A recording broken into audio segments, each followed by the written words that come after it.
3 weeks ago, my dad passed away after being sick for a really long time. He had been diagnosed with multiple sclerosis a couple of years ago and he put up a good fight, but eventually, he just couldn't do it anymore and we lost him. It was a huge blow to me emotionally because I was a lot closer to my dad than my mom.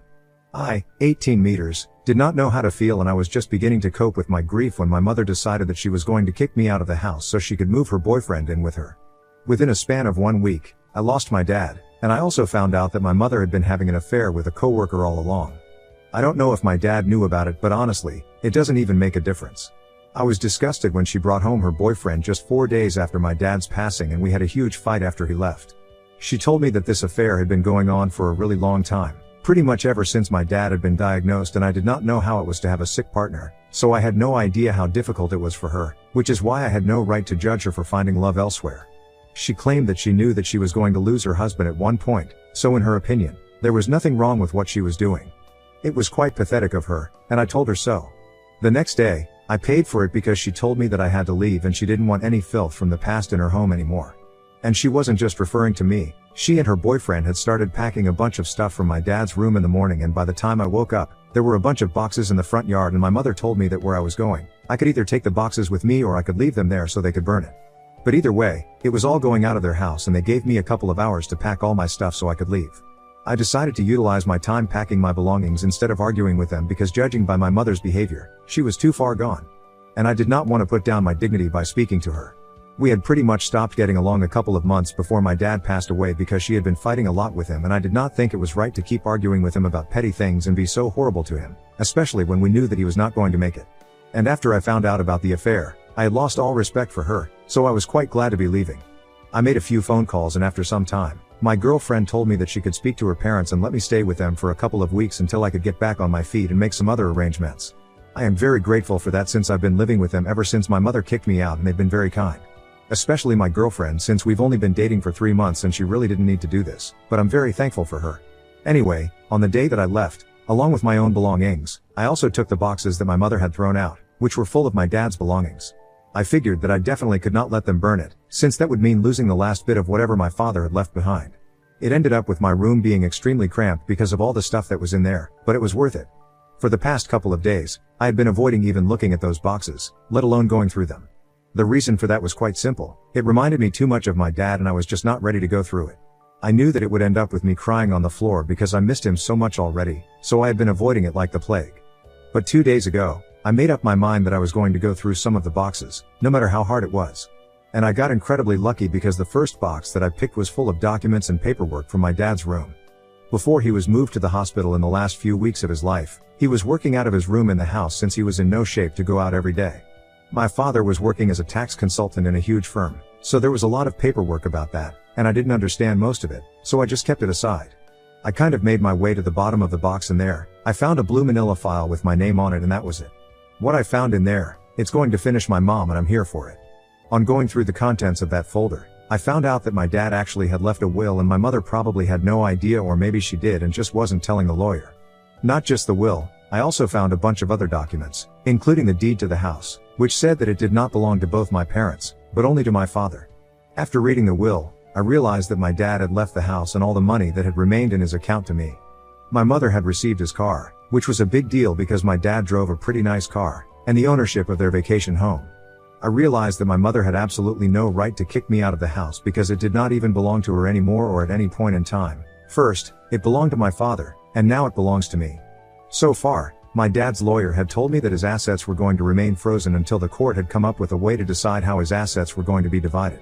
However, after I found those documents, I called him up immediately, and I told him what I had found.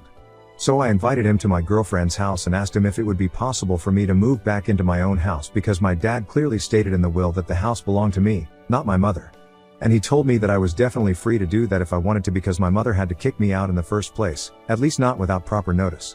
That was all that I needed to know. He could deal with the execution of the will, but I was going to deal with the situation with my mom.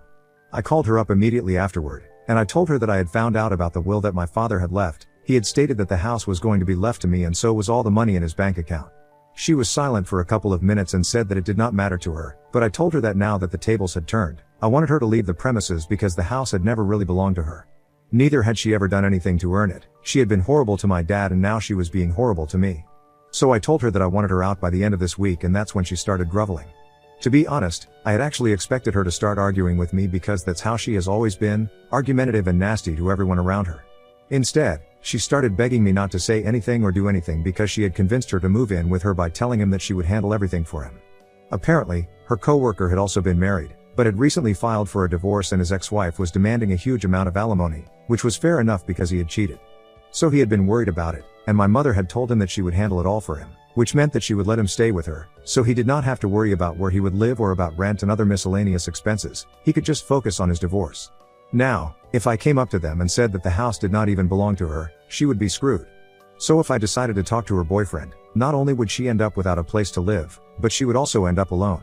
I'm not a cruel person, so I told my mother that she was free to continue acting like she had the means to salvage the situation for her boyfriend, but I definitely did not want her to live in my house anymore. So I told her that I would not breathe a word of what she had said to me just now to anyone if she promised me that she would leave the house by the end of this week. I honestly don't care where she went, I just wanted her out of the house so I could move back in. Then, she started telling me that this was not fair because it was straight up blackmail and I couldn't do this to her, but I brought up how unfairly she had treated me just a couple of days ago. So it was pretty laughable that she was expecting me to think about her situation right now, and I did not think that I was being unfair. After arguing with me for a bit, she started crying on the phone and said that she just couldn't believe that I was being this way with her just because she had wanted to be happy in her life for once. She said that she hadn't even wanted to get married to my father, but she was already pregnant with me and so her family had forced her to. And apparently my father had never treated her well, he had always been too involved in his work and never had enough time for her. So now, she was just trying to have a happy life with her boyfriend, and the only reason she had even kicked me out was because she knew that I was just like my father and I was not going to stand for her happiness. And all that I was doing was proving her right. I didn't know what to say to her at that point, so I just told her that she had 1 week and then I hung up. I have been feeling kind of guilty since then, I don't know why, but hearing her cry like that on the phone just made me feel very bad. I don't know if it's because I'm actually doing something worth feeling guilty over, or maybe it's just because I'm a sensitive person and I can't stand to hear people cry. I'm a bit confused, so I'm here to ask Ida because I told my mother that she and her boyfriend have 1 week to give up their house. Edit, I don't have anybody from my family living in the state, so I couldn't ask them for help and I had to rely on my friends. I have spoken to my grandparents since I'm starting college in a couple of months, so I'm gonna need their help to cover the expenses. After I had explained to them the kind of situation that I was in because of my mother, all of them had cut her off. I can't say she's any worse for it, since she never really got along with her own parents and only had a civil relationship with her in-laws. And about the will, I don't really know exactly why my father had left the house and all his money to me or why he hadn't spoken to his lawyer about it. I did ask my dad's lawyer about it, and apparently he had been pushing for him to create a will ever since he had been diagnosed, but my dad kept saying that he would do it later. Now, apparently what he had left was a holographic will, since there were no witnesses or a lawyer involved, and it might make it easier for my mother to contest it, but we will cross that bridge when we come to it. Thankfully, in the state that we live in, even wills like these are considered valid, and I'm guessing that my dad must have known about it. As for why exactly he had left the most important things to me, I'm guessing it is because he had probably written this document when he was at home, and my mother had been fighting with him a lot, over nothing in particular. She was just fighting with him because she could, and he couldn't exactly leave her no matter how frustrated he felt. I guess that's why he made this decision, and I think it was a good choice. Anyway, to answer your questions, I don't really know my dad's exact reasons, but this is my theory. Update 1, hi, so I'm still living with my girlfriend, and after reading the comments, I decided to change my mind. I'm still gonna demand that my mother move out of the house, but I'm gonna change the terms of my condition a bit. After posting that edit, a lot of you said that I should probably think about the fact that my mother can contest the will and that would lead to a lot of trouble for me. And I thought about it, and you guys were right, I wasn't thinking about it at first. So I decided to call my mother back and I told her that I was now ready to give her 6 months to find a place and move out of the house.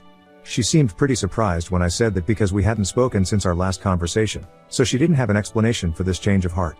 But I also told her that since I was giving her 6 months, I also wanted her to promise that she was not going to contest my dad's will. Hopefully, 6 months would be enough time to prove the validity of the will in court, and eventually, we would be able to start the division of the assets. And I guess 6 months would be enough for my mom's boyfriend to figure out his divorce as well. Personally, I would have much rather preferred to cause a lot of trouble for my mother and ask her to leave within a week and make sure that she felt just as awful as I had, but well, needs must. Right now, it's more important for me not to act rashly because that would only lead to trouble for me and not her. She has told me that she's going to think about it before agreeing to anything, and well, let's see what she says. Update 2, hi, so 3 days back, I told my mother that I wanted her to promise me that she would not contest the will and I would let her stay in the house for 6 more months. I was going to be leaving for college in 3 months anyway, so I figured that for those 3 months, I would just ask my grandparents to send me some money so I could get an apartment because I did not want to bother my girlfriend by living with her for so long, but her parents insisted that I had to stay with them. And even though we have only been together for 3 months, my girlfriend and I really love each other, so she said the same thing and my living situation was sorted. I was in no hurry to have my mother leave the house since it didn't even make sense. I was kind of hoping that she would agree to my terms, so I could get my dad's lawyer to sign off on it as well, because if she entered a legal contract, she wouldn't be able to back out of it. I was looking forward to hearing back from her with good news, but instead, she called me up today and the first thing that she asked me was if I expected her to sign any paperwork or contacts for this condition that I had. I immediately said yes because I did not want to mislead her, and I definitely did not trust her, so this was a given. She thought about it for a couple of seconds and then she told me that if she had to sign a contract, then she was not interested in this agreement. That really annoyed me because it essentially just meant that if she knew that she had to stick to it or there would be consequences, then she was not sure about whether she was going to be able to make any promises. I was very blunt with her, and I told her that if she was not ready to sign off on a legal agreement with me, then my deal was off the table. I told her that I did not trust her in the slightest, and she should not be surprised, since her behavior in the recent past has been nothing short of absolutely horrible towards me. I thought that she was going to argue with me, but she just told me that she agreed, but she also didn't trust me since after all, I definitely was my father's son. I didn't understand what that had to do with everything because as far as I was concerned, neither my father, nor I had ever done anything to be referred to as untrustworthy. The only thing that she had against my dad was the fact that she had been forced to marry him because she got pregnant with me and my grandparents thought that it would be the best way to go ahead with the situation. That's not my fault and neither is it my father's fault. If she didn't want to marry him, she should have fought for her rights. Besides, I'm not even sure how true that was because I had spoken to my grandparents about it, and they had said that they hadn't exactly forced her, but they had just advised her against raising me on her own because, at the time, she was really young. And my parents seemed to love each other, so both my grandparents had suggested that they get married, but there was no pressure on them as such. And the other problem that my mother had with my dad was that he worked too much. I don't even think that's a real problem because, of course, he had to do it. My mom did not even work in the first few years of their marriage and only started working recently, around 7 years ago. She was able to get that job just because one of her friends and her husband had started that company, otherwise, she wouldn't have even been able to find that job that she constantly kept bragging about. Right now, she could say that she was an independent woman, but that was only because my dad had supported her from the beginning. So she had no right to tell me that she did not trust me because I was my father's son. I was really annoyed with her, so I told her that she was free to do whatever she wanted, but since she was not going to sign a contract, I wanted her out of the house then. She was about to say something, but before she could, I hung up and she tried to call me several times after that, but I'm just too annoyed to speak to her right now. In the past half an hour, she hasn't called again, but I know that she will. But I am only going to speak to her after I cool down.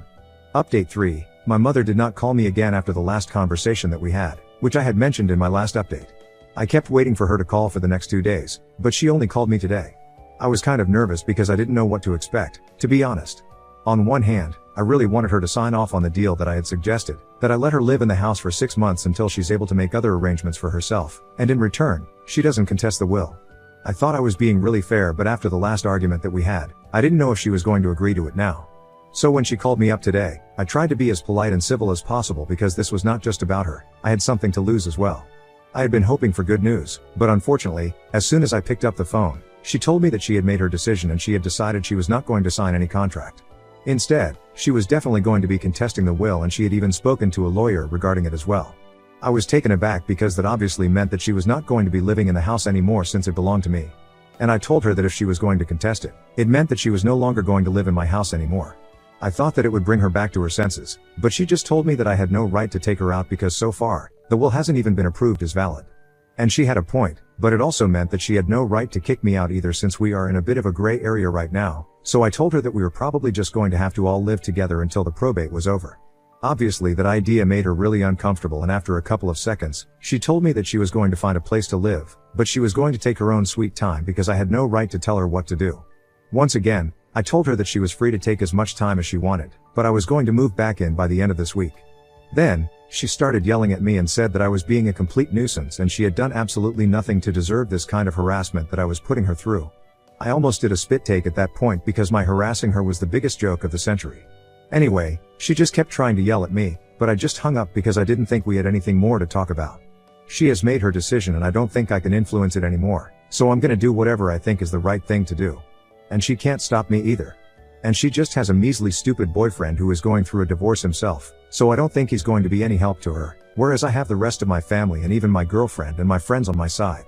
In fact, I think I'm gonna tell him the truth about my mother because I think I have held back for long enough. But now, Since she has made up her mind, I have decided to be an inconvenience. I don't think that's the reason for me to keep this secret anymore. Update 4. I did it. I told my mom's boyfriend the truth about the situation with the house. I don't think he had any idea so far. I don't know how, since he was living with my mother and this is a pretty big deal to be hiding from your boyfriend. Besides, she was in touch with me and I'm sure he would have had questions about it, but I guess she's really good at hiding secrets and I shouldn't be surprised, since she hid her affair really well for a couple of years. It was not very difficult to find a way to contact him. I just had to look him up on Facebook, and once I had him, I sent him a message along with the proof. I also told him exactly why I was telling him the truth right now when I hadn't done so for the last couple of weeks since I was trying to negotiate with my mother, but she had made it very clear that she was not interested, so I felt like he had the right to know what the truth was. I sent that message 2 days back and today, I finally heard back from my mother. I was expecting some outburst of the sort, but I didn't think it would come so late. Anyway, she tried to call me in the morning, but just to frustrate her, I decided to block her. Then, I proceeded to block her on social media as well.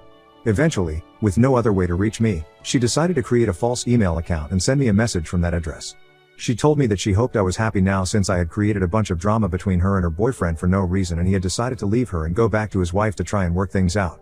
And he was blaming her for the entire situation, which he's right about, so I don't even understand what she's mad about.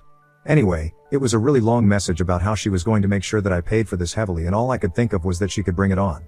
Truth be told, she doesn't scare me anymore. I've already lost whatever I had to lose, and now, there's only one way to go and that's up.